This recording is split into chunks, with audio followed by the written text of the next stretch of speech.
Welcome back to the David Pakman Show. Welcome to the bonus show. Heather wanted us to cover the TPP agreement, the Trans-Pacific Partnership agreement that is in the works right now. And I had never heard of it before she brought this to my attention, which is incredible. That actually is incredible, yeah. Because I think that's the whole point here. I think the administration is trying to keep this as quiet as possible. Well, what is the TPP? It's an agreement that basically gives a lot of rights and power, legal leverage to, well, big companies, big corporations, and it's a multinational agreement. But there are a lot of people up in arms over this because they believe that it will be incredibly destructive, financially, environmentally, legally. It just seems to be a complete disaster. What have you heard about this? Yeah, it is being kept deliberately quiet, and it probably will have significant negative repercussions. I completely agree with your assessment of it. And the other issue also is that because it involves so many countries, there is significant opposition, but at the same time, it's one of these situations where you've got individual country law, and then you have trade type agreements which kind of cross national law and start getting into international law, that even if you do organize against it, you're up against numerous, I would even venture to say any number of legal frameworks that would have to be kind of defeated or circumvented in order to stop this from going forward. And I don't like to be just kind of pessimistic, but it is one of those situations where I am hesitant to say that anyone's going to be able to do anything about it. Yeah, we'll keep our eyes on it. Perhaps it will be something we eventually cover on the regular show. We have talked about it a little bit, I feel like, on the broadcast show as the kind of the backdrop to certain diplomatic meetings and as to themes. I don't think that it's been ignored per se, but it's one of these issues where how do you really activate against it, right? Right. You really can't, unfortunately. And there are conspiracy theories, of course.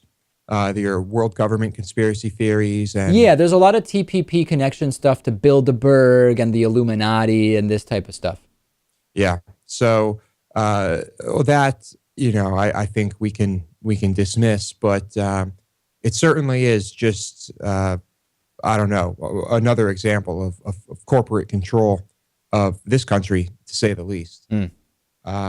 So, yeah, the TPP, look it up if you're interested, check out all the details.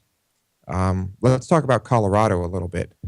Apparently, as predicted, I guess, the pot sales in Denver sold more, well, in Colorado, I should say, statewide, believe they made more than $1 million on day one of pot sales.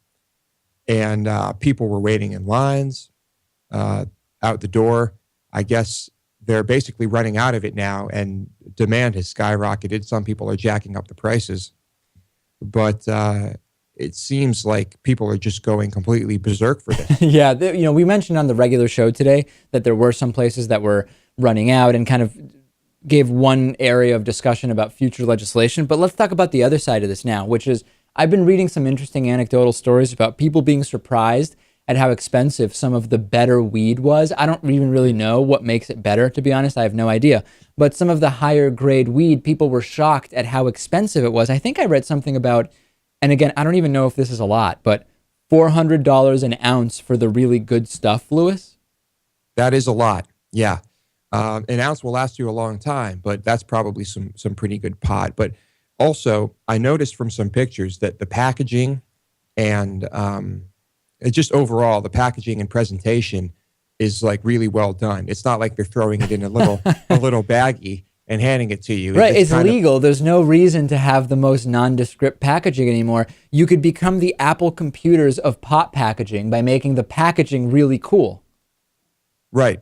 So it's, yeah, I mean, the good stuff is still going to cost you a lot of money. But you know what is if we were to have this nationwide, there would be, I think there would be more competitive prices.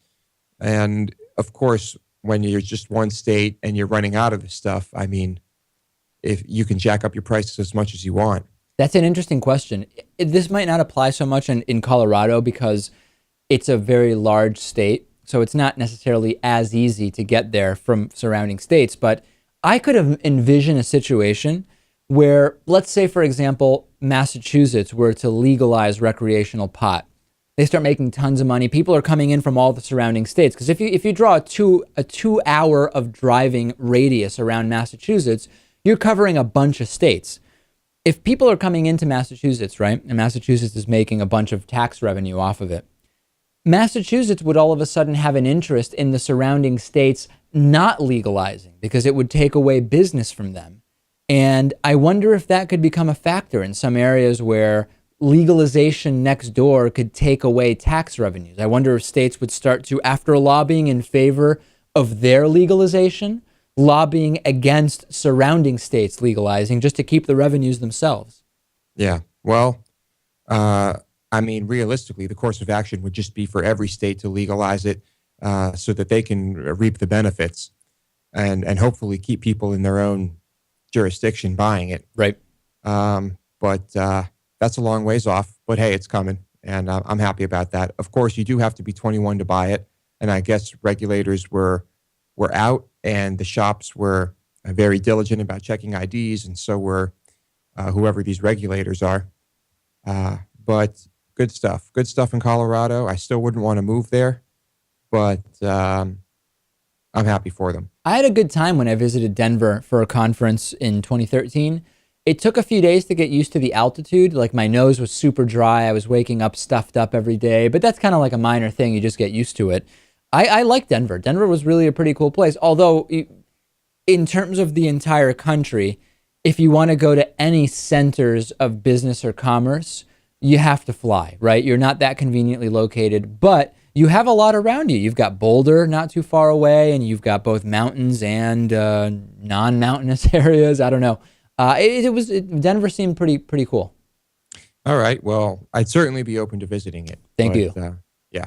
All right. Let's. Should we give away this iPad? I will give away the iPad in a second, but let me get everybody up to speed on what's going to be happening. I alluded to 2014 stuff. We're very quickly moving ahead with the plan for the next Indiegogo campaign. Lewis, if you will allow it on the bonus show, I'm thinking I'll just outline the plan what we're doing. Okay, sure. All right. Thank you, Lewis. Basically, we're going to be going to 5 days a week. Okay. The show was initially once every 2 weeks.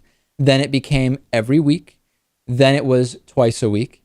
Then it was 4 times a week. And the next logical step to really be able to compete with some of the bigger corporate media outlets is to be on 5 days a week. If we go to many radio and TV stations, we're on many stations. But with a lot of the others, if we go to them and we say, hey, what about replacing one of the shows that's on now with our show?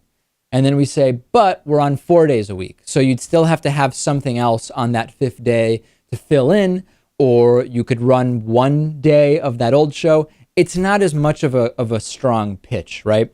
So going to 5 days a week is a big deal. And I think we're kind of at the point where we're going to do it. That 5th show is going to have similar elements to the regular Monday through Thursday shows that we have now in terms of covering news stories, etc. But we'll also be able to do a couple of things that we just don't have that much time for on the regular show that I think people will like. Number one, Lewis, is we're going to do more extensive follow-up on prior stories. Now, every once in a while, we do the Today in Show History segment. We'll be able to do a true follow-up on old stories and update them when you hear about the masturbating teacher, for example, which was like the blockbuster story of the last decade. What happened to the masturbating Korean teacher? Maybe not a good example, but you get the idea. We'll actually be able to follow up. We will also there's this segment that we do for YouTube only called Audience Questions, where we'll answer questions sent in by the audience as actual segments. So it won't be like voicemail where we respond for 30 seconds, but people say, hey, do you think that if the war on Christmas were real, other countries would be talking about it or something like that or whatever? We'll take prompts from the audience. Sometimes they're personal things. Is it awkward when you and Lewis disagree about a topic or something like that? That's a popular one that we put on YouTube recently. We're going to integrate that into a stronger audience component into this 5th show. And then we'll have other stuff, other kind of regular show stuff. So I think it's going to be really cool. The concept in my mind, Lewis, is if you like the show, you will like more of it. So the high definition Indiegogo fundraiser that we did in 2013, it was absolutely of huge importance to upgrade to high definition. But if you listen to us on the radio or just listen to the audio podcast, what do you care if the video is in high definition? The more shows should hopefully entice everyone, whether you're listening or watching.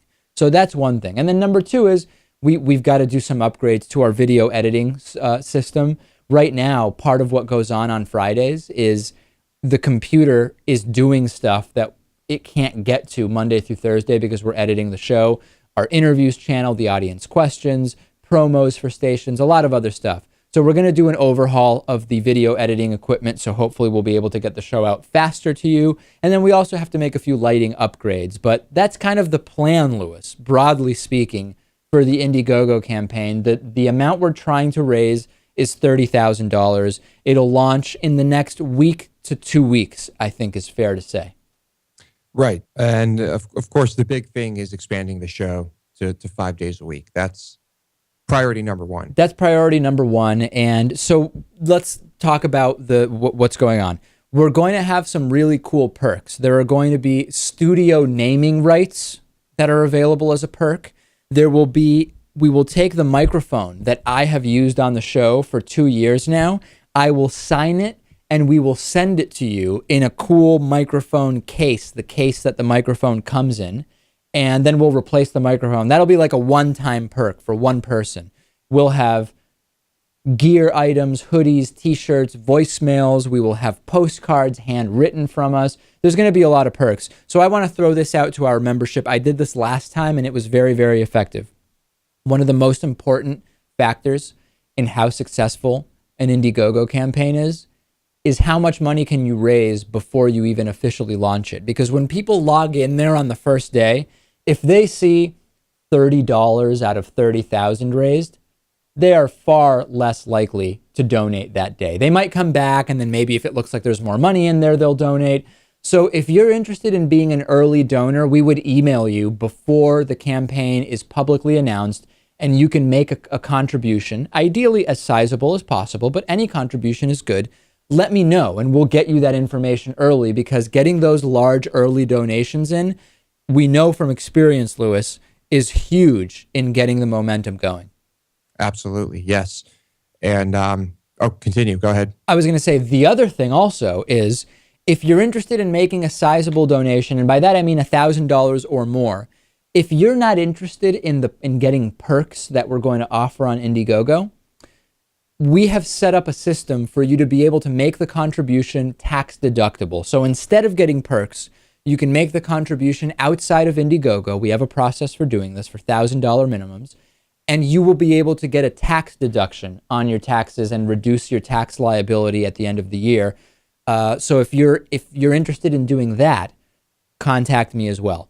We need your help. This is going to be big. I think, Lewis, that it's a good idea to do this as early in 2014 as possible. The idea being, even though end of the year is usually more of a fundraising time of year, doing it early gives us a head start on converting to the 5 days. And the sooner we do that, I think the more the show will grow. Right. And hopefully we do that in early or relatively early 2014. All right, let's give away this iPad. All right, we're going to give away an iPad. Here is the method to the madness. Everybody who was a member in good standing as of the stroke of midnight on January 1st, 2014, was entered in the giveaway. It doesn't matter when you signed up. It doesn't matter if you signed up under a membership special or not, if you have a monthly or yearly membership, doesn't matter. Everybody who was a member as of January 1st, 2014 at the stroke of midnight, I don't even know what that means, but I know people say the stroke of midnight, so I'm saying it. You were entered in the giveaway. We put everyone's name in a spreadsheet, and then we did a randomized sort, and the individual who came to the top is the individual who has won the iPad. That individual's name, Lewis, is And this has been determined by the method which I just told you, and they win the iPad, is James Emmett. James Emmett is the winner of the David Pakman Show iPad giveaway. If you didn't win, don't feel too bad because you are still doing a great thing by supporting independent, non-corporate, progressive media. We'll contact James. We will get him the iPad. Very, very big time stuff, Lewis. Great stuff. Gotta love the iPad. It just makes life easier, I think. Does it? I don't know. I don't have one. Okay. From what I read on the internet, it sounds like it's a great device. All right. Well, I have an iPod Touch. It's kind of similar, just a lot smaller and slower. But yeah, they're great. Congratulations, James. Talk to everyone later.